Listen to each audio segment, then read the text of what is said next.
Good day, this is Teacher Rowan. I'll be your guide in exploring Google Apps for education, for teaching and learning. In Google for Education, teachers can connect and collaborate easily while staying on task. It gives teachers the freedom to spend more time personalizing the learning experience and less time managing it. Students can learn essential skills such as 21st century problem solving, which they can use it in their future careers. As such, the accessibility features will also help and assist every learner to do their best work. Google offers different useful applications that we can use to connect education to technology. This will help our teachers as a 21st century educators to innovate and find ways on how to make teaching and learning more exciting, engaging, effective, and flexible to the demands of the society. Let's re-explore the education experience by discovering new angles to create, collaborate, and communicate as one. Para sa bata, para sa bayan, at para sa guro. Ang pagkatuto huwag gawing komplikado. Sulong edukalidad.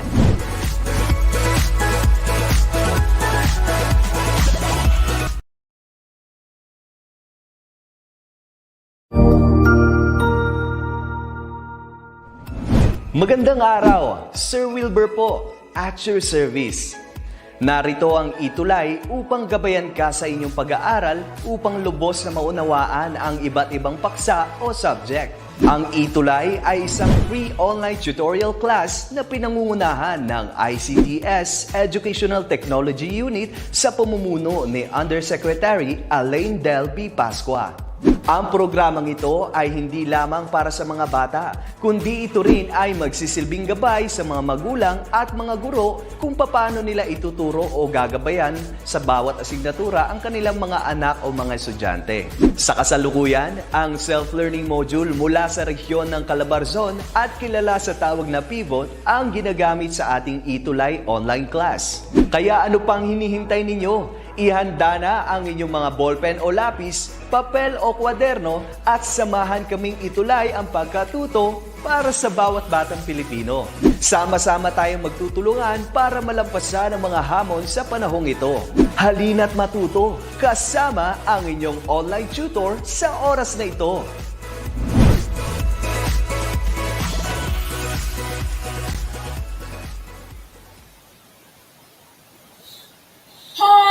Hello and good afternoon, everyone. Good afternoon, my English warriors, learners from different parts of the Philippines, from Luzon, Visayas, and Mindanao. Magandang hapon sa inyong lahat. Of course, our teachers, parents, and guardians who are watching with us here in our ETUlay online tutorial. Good afternoon and welcome to our English Grade 6 tutorial. I hope everyone is really doing so well. Okay, and I hope na nakapag-lunch na din po ang lahat. Right? Okay, so before we start with our discussion, let me read some comments or maybe like an attendance checking na rin. Okay? So sino kaya ang ating first comer this time? Okay. Hi, Gabriel Kerubin. Okay, you're the first one. Okay, good afternoon. Briggs R.K. Gonzalez, Gian Claire Laguerta, Erlinda Salas, Abriel Vergara, Jazanea Kitor, Justine Barbosa, Candelario Apolinar Jr., okay, Heaven Reyes, Alfred Javier Adriano, Shana Marie Igna, okay, good afternoon sa inyong lahat, and a lot more. So later on, I will try my very best na basahin yung mga comments niyo dyan, okay? And napaka-familiar sa akin yung mga names ninyo. Okay, so thank you so much for always being with Tutor Jazz, okay, right from the beginning up until now. Okay, so welcome to our online tutorial. Okay, this has been your tutor for English 6, Tutor Jazz. Okay, and before we start, let me give thanks to the Division of Pasig City first for the self-learning module that I will be using this time. Okay, and I have here the development team of the self-learning module from the writer, okay, editor, the reviewers from content and the technical, okay, layout artist, illustrator, the management team, headed by our very own SDS, Ma'am Evalu Agustin. Okay, down to our PSDSS, maraming salamat po. Okay, so since we are now in our fourth quarter, right? Okay, week 4. Okay, so ang haba ng title natin okay, in here, so hindi ko nalagay yung quarter 4. Okay, so my learners, this afternoon, we're going to have this using various types and kinds of communication. Kinds of sentences for effective communication of information or ideas. Okay, and particularly this time around, we are going to talk about discuss the compound sentence or compound sentences. All right. Okay, so let's now proceed to our pretest. Okay, we're always doing this one so that I'll know how well you already know our topic, how knowledgeable you are when it comes to our discussion. Okay, so let's have this pretest. What you're going to do, okay, simple. Okay, you just have to identify if the underlined word is used as simple or compound subject. Okay, so just a reminder again, when you are going to answer, my grade 6 learners, okay, put the number first and then your answer. Okay, number first and then answer. You just have to tell teacher if that is simple or compound. Just drop your answer. Number 1 simple or number 1 compound. Okay, so let's start. Okay, so number 1. I have here the sentence. The gardener is his father. Okay, the underlined words we have here is the gardener. Is that a simple subject or a compound subject? Drop your answer now. Okay, meron na. Aba, ang bilis ni Gabriel Kerubin. Okay, kay Gabriel Kerubin, he says, number 1 is simple subject. Also with Jean Claire Laguerta, Janet Guado, Samantha Faye Dinosta, Alcri Xavier Adriano, Margot Santos. Okay, number 1, simple subject. Is your answer correct? Okay, so number 1 really is a simple subject. Good job. Okay, how about for number 2? Okay, number 2, everyone. The zookeeper and the gardener are my friends. Okay, the underlined words that we have here is the zookeeper and the gardener. Your answer is, what is that? Is that a simple subject or a compound subject? Drop your answer now. Number 2. We are now on number 2.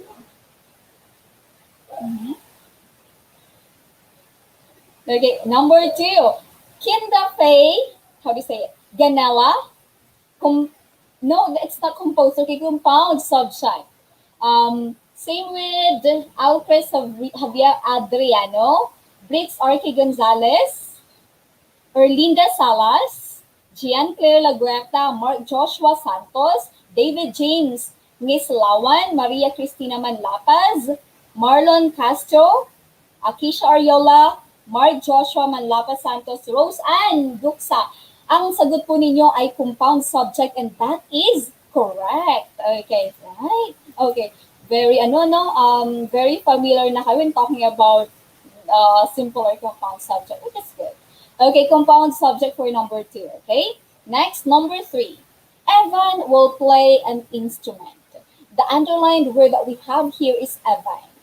Evan is a simple or a compound subject. Drop your answers now.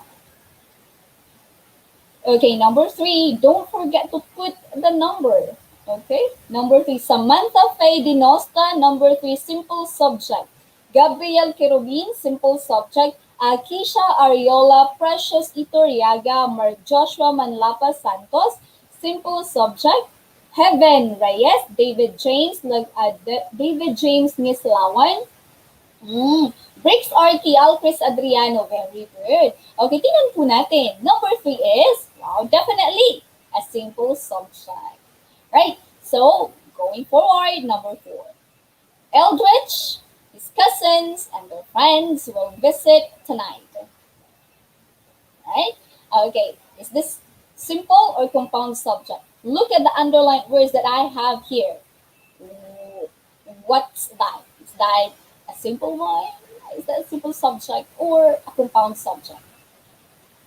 Samantha Faye Dinosta, number 4, compound subject. Okay, Gabriel Quirubins, compound subject. Briggs Archie Gonzalez, Akisha Ariola, Alcris, Margot Santos. Who else? Rose Ann Duxa, Alcris, Charife Santos. Okay, so number 4. Tingnan po natin. Wow, okay. So the answer here is definitely a compound subject. Good. And for the last one, okay, the last one, number 5. Rodolphe, Elias, and David are all here. Look at the words that I have underlined here. Rudolph, Elias, and David. Is this a simple subject or a compound subject? Drop your answers now. Akisha Ariola, compound subject. Samantha Faye Dinosta, Jeanette Guado, Gabriel Querubin, Margot, David James Mislawan, Axel Josh Miranda, Gian Claire Laguarta, Rose Ann Duxa. Okay, your answers are all correct. Okay, compound subject. Very good. Now, learners, we're finished with our 5-item pre-test. Who got a perfect 5? Sino nakakuha ng perfect 5? Pero feeling ko, kabisado ko yung nakakuha ng perfect 5. Ano? Yung mga tinatawag ko yung name. Okay, yung mga tama yung sagot niya. Very good. Okay, thank you so much for really participating. Just keep on pressing on. Alright? Okay, so good job. Oh, Margot, Santos 55, Briggs Archie, Akisha Ariola. Okay, who else? Samantha, David, Gabriel Querubin. Okay, 2 thumbs up. Okay, great job. At nag-uumpisa pa lang tayo. We're not there yet. Okay, and let's now proceed to our short review or recap. Okay, so what do we have for recap? Last Tuesday, we did talk about conjunction. You still remember what conjunction is? Okay, we've said that a conjunction is a word that connects or joins together words, phrases, clauses, or sentences. There are 2 kinds of conjunction. One is the coordinating conjunction, which we had last time, and the other one is subordinating conjunction, and we're not done yet. We're not done talking about that yet here in our ETUlay session. Okay, but as I was saying a while ago, we're finished with that coordinating conjunction. Ano naman po yung coordinating conjunction? Very good. Si Akisha Ariola, natatandaan pa. Okay, coordinating conjunction. Okay, coordinating conjunction, coordinate or join 2 or more sentences, main clauses, words, or other parts of speech of equal rank. And also, I have, how can I say that? I told you to remember that one word, okay, so that you'll easily recall those coordinating conjunction, right? Do you still remember what's that? How can I say that one? Is that not an abbreviation. Okay, what is that one? Okay, the word fanboys. Okay, very good. You still remember fanboys? Okay, naalala yung fanboys? Okay, fanboys. Because these are our coordinating conjunctions, okay? So I'm always telling you to remember this word, okay, fanboys, so that it will be easier for you to recall the coordinating conjunction. Because when you say F, okay, that stands for A for and, N for nor, B for but, O for or, Y for yet, and S for so. Fanboys, okay? So these are our coordinating conjunctions. And the reason why I also had this recap about fanboys, about coordinating conjunction, it's because we are going still to have this one as we talk about compound sentence later on. Okay? Alright. Okay, very good. Sino ka? Margot, Briggs, Archie, Akisha, Mark, Joshua, Alcris, fanboys. Okay, great. And dapat alam niyo kung anong ini-stand ang kada letter sa fanboys, okay? So let's now proceed to our lesson. Okay, so since our topic is about compound sentence, right? And we all know that sentence construction is the key to our mastery of the English language, okay? So the language used by most people, many people in the world today, Okay? To be intelligible, a sentence must be grammatically correct, okay, and complete, okay, clear and coherent. Okay, so today let us talk about how to express our thoughts, our ideas, okay, our mind, okay, in a way that allows our audience to receive information easily and quickly as we learn how to use various types and text of sentence or sentences for effective communication of information or ideas, specifically what we call the compound sentence. Okay? So ano nga po yung compound sentence? Do you have any idea what compound sentence is? Okay. A compound sentence is two or more independent clauses joined by a conjunction or semicolon. Okay? Each of these clauses could form a sentence alone. Okay? So a compound sentence is like two or more simple sentence or simple sentences added together. Okay, added together. So that means a compound sentence does not contain any independent clauses. All right. Okay, so let's have this one. A moment. Okay, since talking about the compound sentence, we saw it also in a sentence structure. Okay, that the compound sentence is really like two or more independent clauses joined by coordinating conjunction. Fanboys, remember? Okay, and when we talk about sentence structure, do you have an idea what sentence structure is about? What is a sentence structure? Okay, this like we saw the minimum requirements for the formation of a sentence. Okay, so that we have the types of sentence structure. What are those? The simple, okay, the simple. What else? The compound, and then the complex, and then the compound complex. Okay, but in here we are going to focus on the second one, the one that I've said, the compound sentence. Okay, so let's proceed now. Let's go back to this one. Okay, so I have here two sentences and I want you to read these sentences, okay? I want you to read these sentences. The first one is letter A. Okay, letter A, Shekinah cooks spaghetti while Hannah prepares the salad. Letter B, Sarah and Bang are baking the cake. So tingnan natin, pag-aralan natin itong dalawang pangungusap na nandito sa ating script, okay? Alright, so the question is, how many sentences do we have in sentence A? And how many sentences do we have in sentence B? Tingnan po muna natin sa sentence A. Sentence A, ilang pangungusap or ilang sentence do we have in here? How many sentences do we have in sentence A? She kind of cooks spaghetti while Hannah prepares salad. Your answer? Okay, Akisha or Yola? Akisha or Yola, your answer is 2. Alfred, Javier, Adriano, you're 2. And, oh yeah, great. Okay, and, okay, the answer here is, there are 2 sentences in sentence A. While, how about sa sentence 2? I mean, yeah, sa letter B sentence natin. Sarah and Bang are baking the cake. Do we have 2 sentences here or just only one?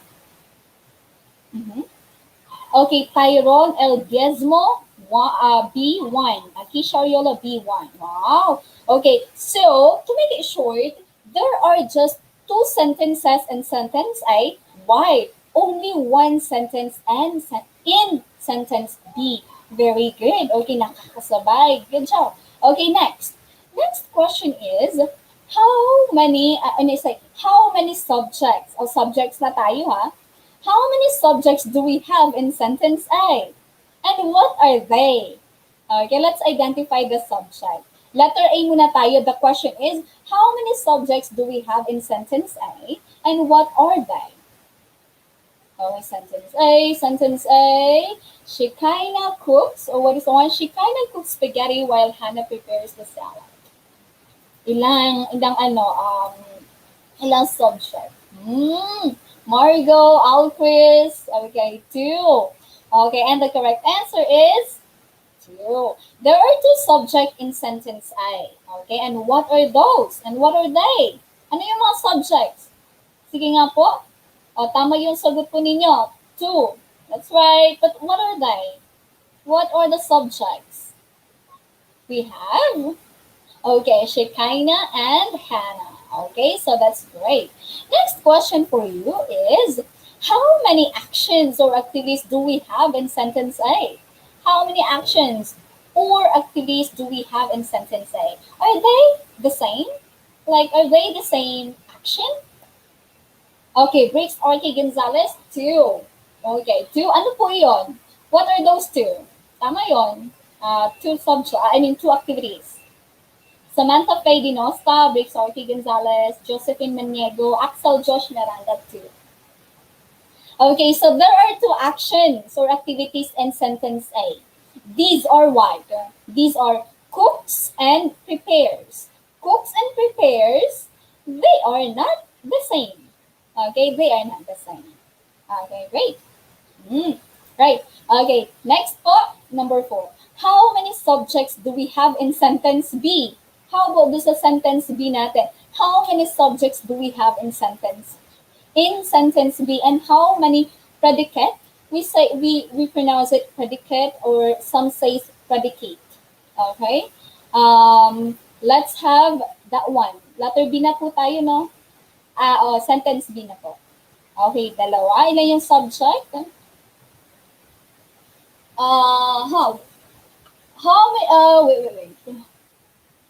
Okay, how many subjects do we have in sentence B?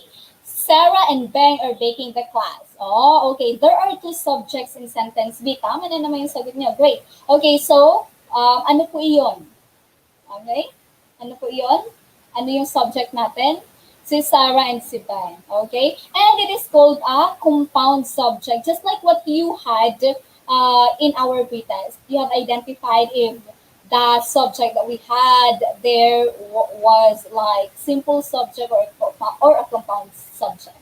Okay, dun sa letter B sentence natin, okay, that is an example of compound subject as we have 2 subjects there. Okay, next number is, okay, a moment.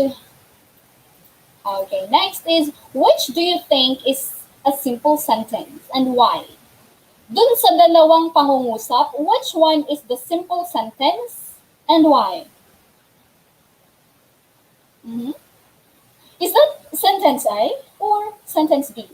Which one is the simple sentence? Is it sentence A or sentence B? Okay, drop your answer down po.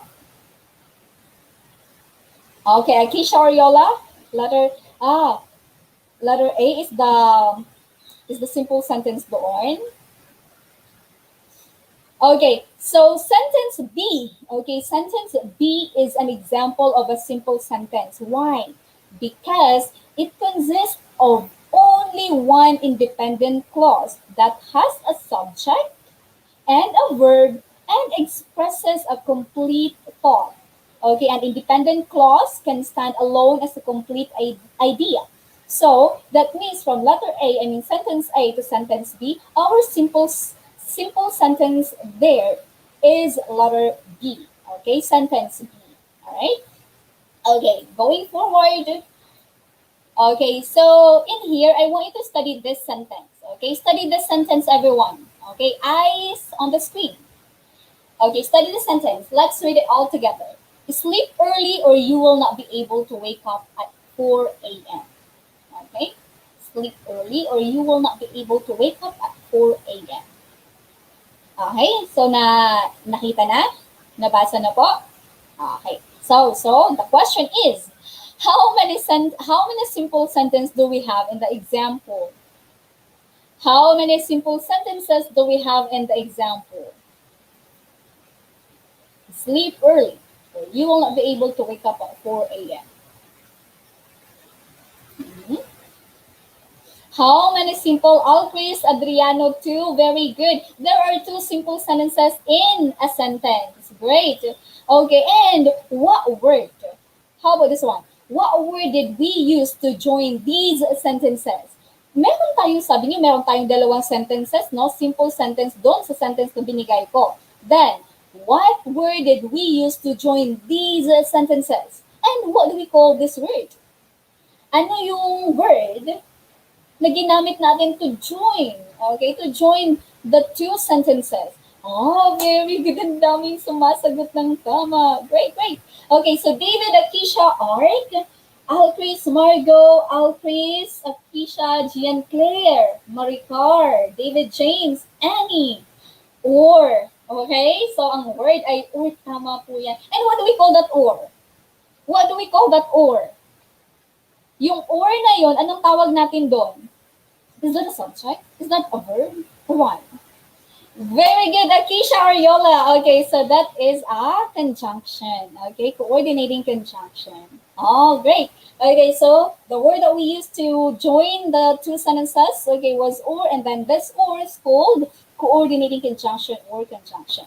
Okay, so nandun yung sa may fanboys natin, no? Alright, good. Okay, now, what type of sentence is this? Okay, what type of sentence is that? Okay, yung binasa nyo kanina, anong type ng sentence iyon?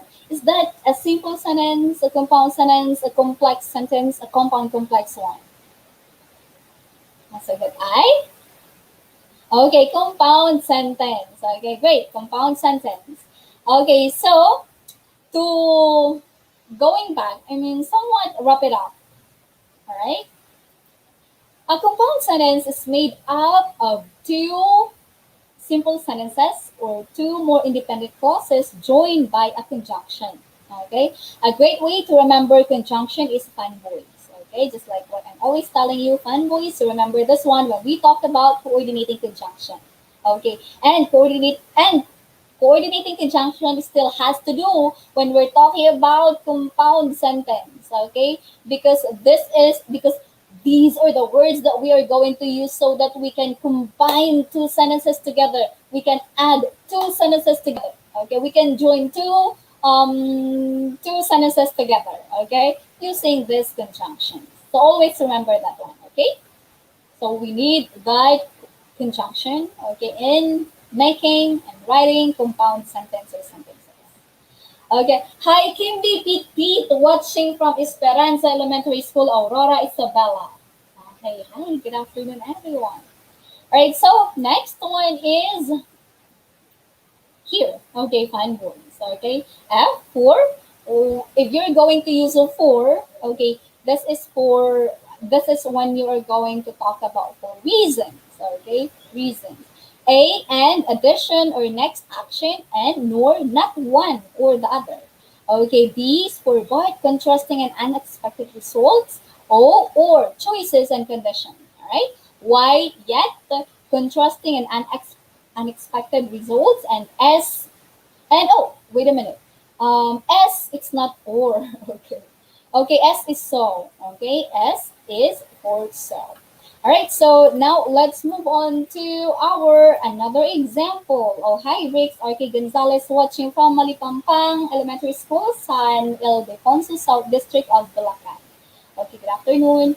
Okay, so remember. Okay, and let's study these two sentences or examples that I have here. Okay, so Howard plays the guitar and Harold sings worship songs. Okay, the next one is Howard dropped his cell phone, but it didn't break. Okay, pakibasa po. Learners from Luzon, Visayas, and Mindanao who are with me this afternoon, please read these two sentences. Finished? Okay, the question is,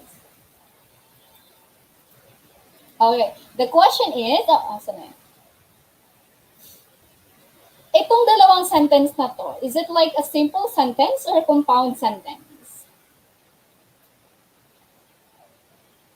Look at these two sentences.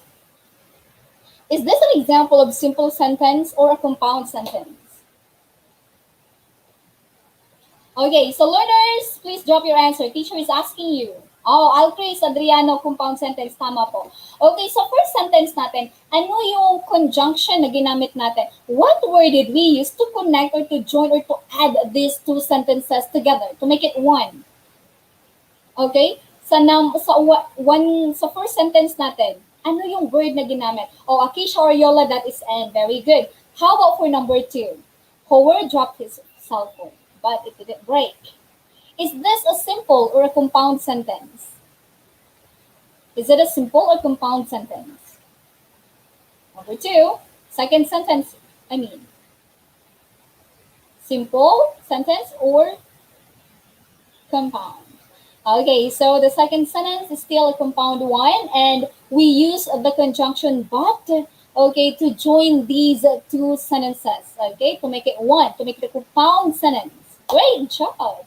Okay, so you always remember, learners, that writing a compound sentence is an effective way for you to show how the ideas in the clauses are related. Okay, so when you write a compound sentence with a coordinating conjunction, you have to use what? What punctuation mark? Is it a period, question mark? Okay, you have to use a comma before the conjunction, right? So again, when you write a compound sentence with a coordinating conjunction, you have to use what? You have to use a comma, okay, before the conjunction, right? Okay, so that's the way. I hope that you can still follow and you're still learning. Okay, very good. Marvin Billion is comma. Okay, great. So let's proceed now to our activity. Activity 1. Okay, activity 1. Learners to participate. Okay, you participate. Okay, number 1. And for your direction muna pala. Okay, put a check mark on the blank if the sentence is compound and cross mark if it is simple. You just have to identify if it is a simple sentence or a compound sentence. I-drop nyo lang dyan sa comment box natin like the X mark and then the check mark. So siguro pwede na yung slash. Okay, slash para doon sa check mark natin. Okay? So number 1 po. Joey brought Jana and Jackie to the zoo and paid their entrance fee. Number 1, is it X? Is it cross or check? Drop your answers now. Okay, learners. Number 1, is it a simple or is it a compound? Okay, Maria, Christina, Belmonte, Akisha, Crystal, Faith Cruz, David James, Miss Lawan, Gabriel, Quirubin. Okay, number 1 is okay, wrong. Why?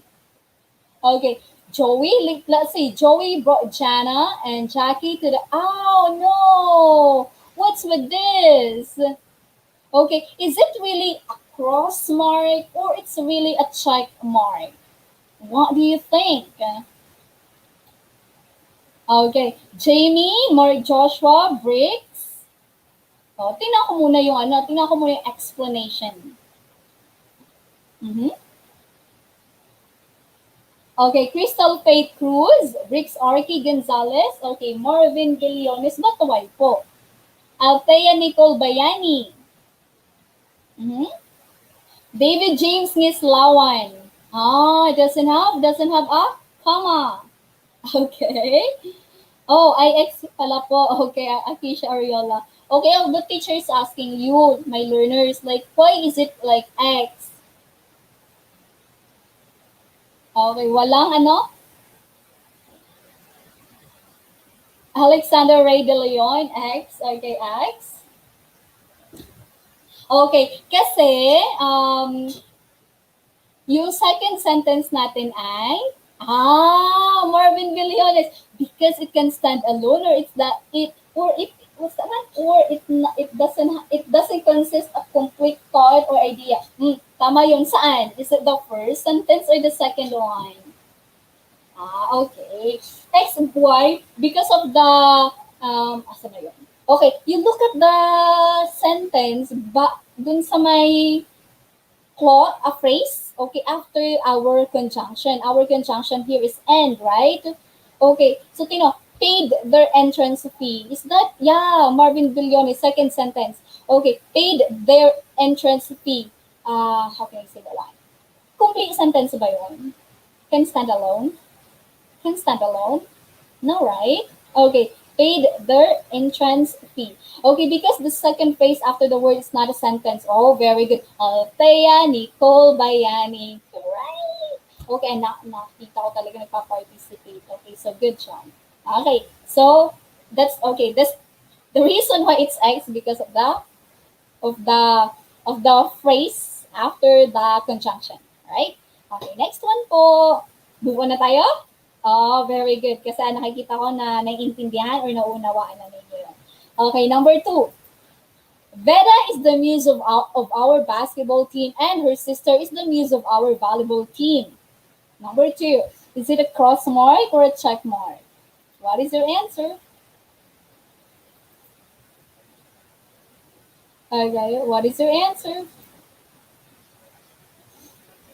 Okay, Akisha Oriola, number 2 is check mark. Okay, so as David James, Margot, Crystal Fate, Marvin. Tingnan po natin.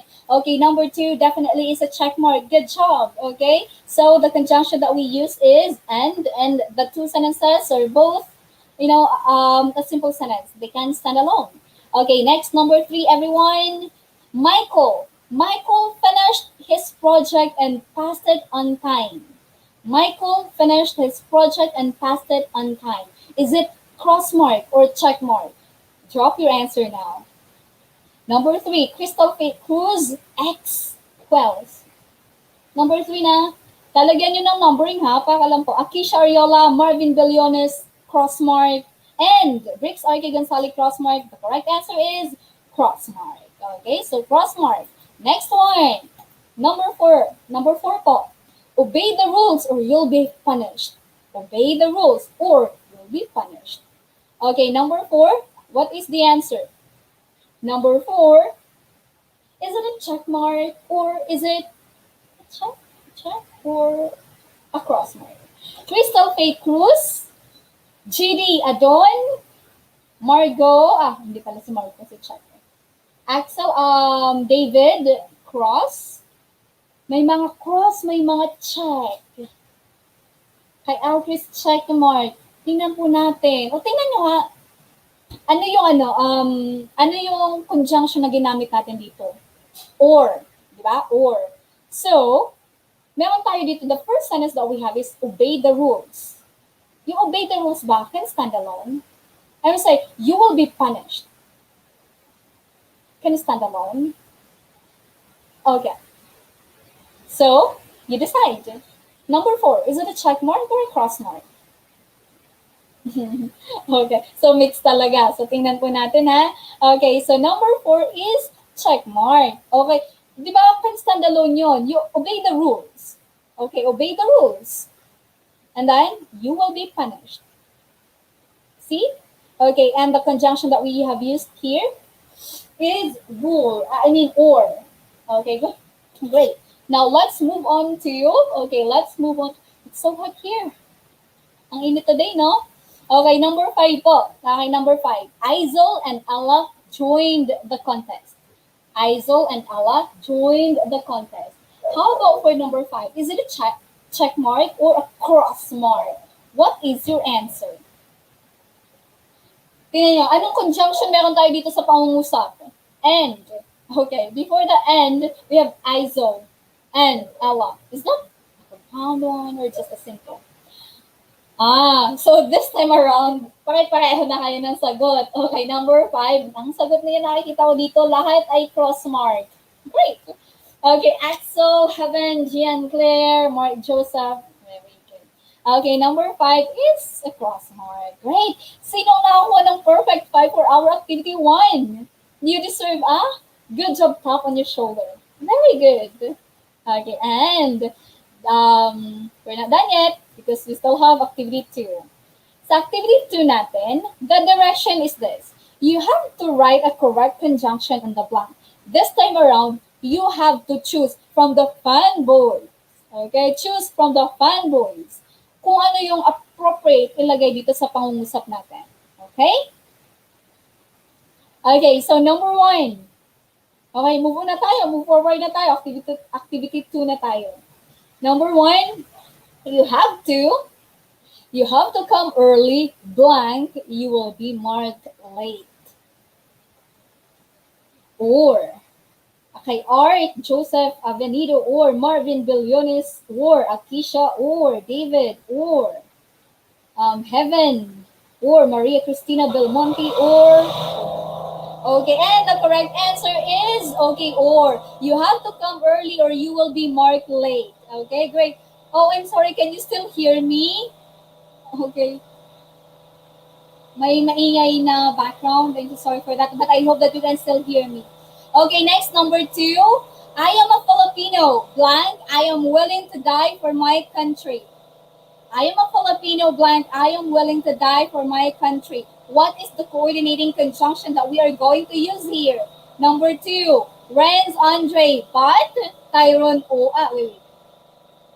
Renz, okay, Akisha and Margot Bot, Christopher and David Bot. Iba-iba yung conjunction na gamit ninyo. I am a Filipino but I am willing to, ganun ba yun? When we say but, we are parang two ideas contrasting yun, di ba? When we are using that but conjunction. Okay, and we're just connecting because we have the same idea. Okay, Alchris, Tyrone, Diezmo, and the correct answer here definitely is I am a Filipino and I am willing to die for my country. Okay? Hindi naman contrasting yung sentence natin. So we have N. Next po, next. Number 3. Open your eyes. Blank, you will see a big box filled with your favorite toys. Okay, number 3, everyone. Your answer is open your eyes. Blank, you will see a big box filled with your favorite toys. Number 3, and kay Margo, kay Akisha, kay Marvin, kay Renz, kay Akisha, kay David James. Tingnan po natin. Okay, the correct answer is and. Open your eyes and you will see a big box filled with your favorite toys. Very good.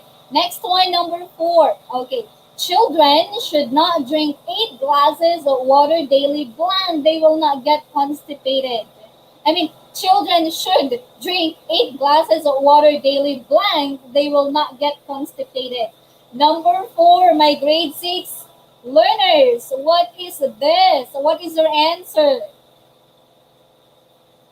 Number 4, Slevensley, Toison, Alcris, David, myself, my bot. Okay, Angela, Grace, myself. And the correct answer is Alexander Reyes. And so, madami ako nakitang so. And the correct answer really is so. Children should drink 8 glasses of water daily so they will not get constipated. Okay, just like so that they will not get constipated. Okay, last one po. I like to drink juice. Blank, my sister prefers to drink water. Magkaibang idea yung dalawang sentence natin. Okay, so what conjunction are you going to use? Number 5 po. 5. I like to drink juice. Blank, my sister prefers to drink water. Magkaibang pang-contrasting yung idea niya. Okay. Renz, Alcris, Alexandra.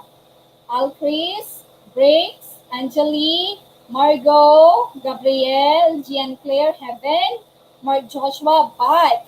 Okay, and the correct answer really is but. Okay, same with Tyrone Diezmo. I like to drink juice, but my sister prefers to drink water. Okay, so, sino naman ang nakakuha ng perfect 5 dito? Very good.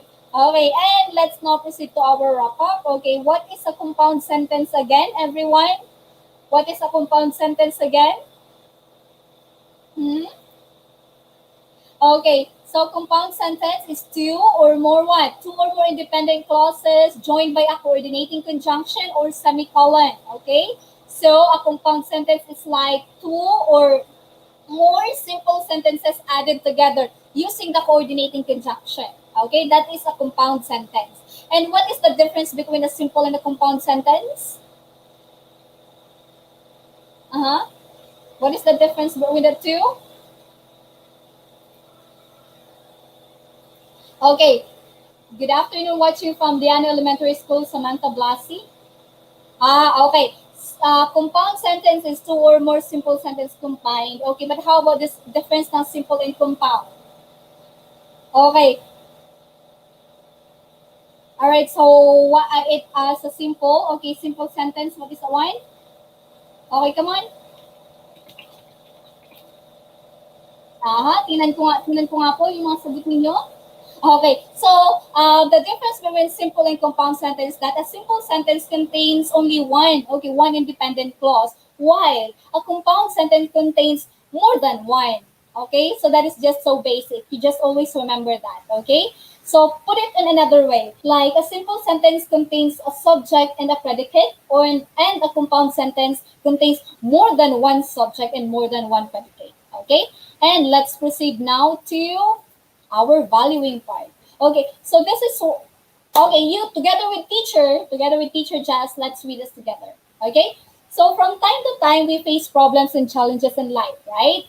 Okay, but just like what we are facing today amid crisis and pandemic, when problems become very difficult or burdensome, we feel bad and feel like giving up. Tama po? But okay, we shouldn't do that. Like we shouldn't give up. No matter how hard life gets, we still have to keep moving on, to keep trying. Okay, do not give up. We should not give up, especially if what we are doing is good and is beneficial not only to us but also to others. You remember Galatians 6:9. It says there, so let's not get tired of doing what is good. At just the right time, we will reap a harvest of blessing if we don't give up. Okay? So, you remember Galatians 6:9, right? Do not give up, okay, in doing good things. Okay, whatever you're facing right now, we all have problems on our own. Whatever you're facing right now, learners, just don't give up. Just keep on moving forward. Just keep on pressing on. Right? Okay, so now let's proceed to our post test. Oh, but our time is almost there. Okay, so let's have this one. Which of the following sentence is a compound sentence? Number one. Letter A. The trunks of the trees are hard. Evan, Shekinah, and Rudolph are siblings. All over the world suffers from COVID-19 pandemic. Letter D. The earthquake intensity was strong, but nothing was destroyed. Okay, Marco Francesca Santos, your answer is letter A? Is that letter A? Okay.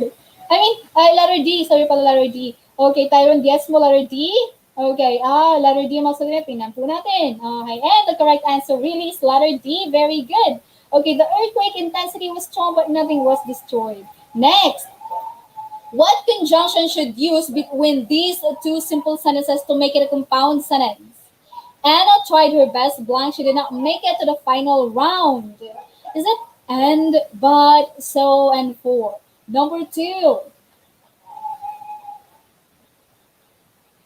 Oh, D. May sumasagot ng D. May sumasagot ng A. Marvin Billones, Alcris, B. The correct answer is B. Okay, but. Okay, next, number three po.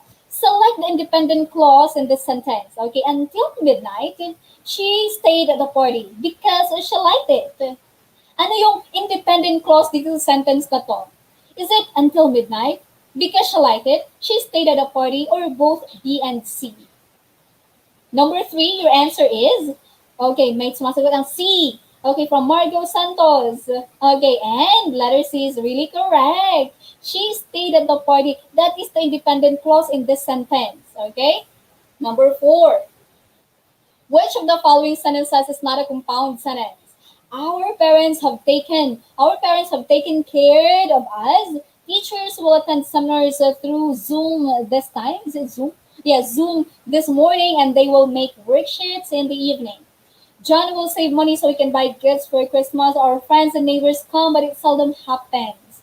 Number four, the answer is... Okay, A. Oh, tama yung mga sagot ninyo. Great. Okay, so A, our parents have taken care of us. And for the final round, which is the correct conjunction in the blank? You remove the pan from the stove, blank, pour its contents on a platter. Number five. Number five is... Is it so? Is it and? Is it for? Or is it but? Okay, may sumasagot ng B. Margo, letter B. Renz, B. Alcris, B. And that is the correct answer. That is letter B. And. Yeah, hey, we're finished with our post test. Okay, sino na ako ng perfect 5 for our post test? Okay, very nice. And you all did so awesome today. Great job, everyone. Okay, so, since we went over time, okay, so you always remember, everyone, that our Tuesday is our Choose English Day, okay? So I will see you again next Tuesday, and for this time around, you have to give Teacher Jazz a high, not high five, I don't like high five because you exceeded that, high 10. High 10, everyone. You all did great. Okay, and next after this class is grade 7 English with Tutor Drizel. Okay, you can still watch if you want to. And I have to say bye-bye now. Goodbye, everyone. I hope that you somewhat learned this afternoon. Okay, stay safe. Bye.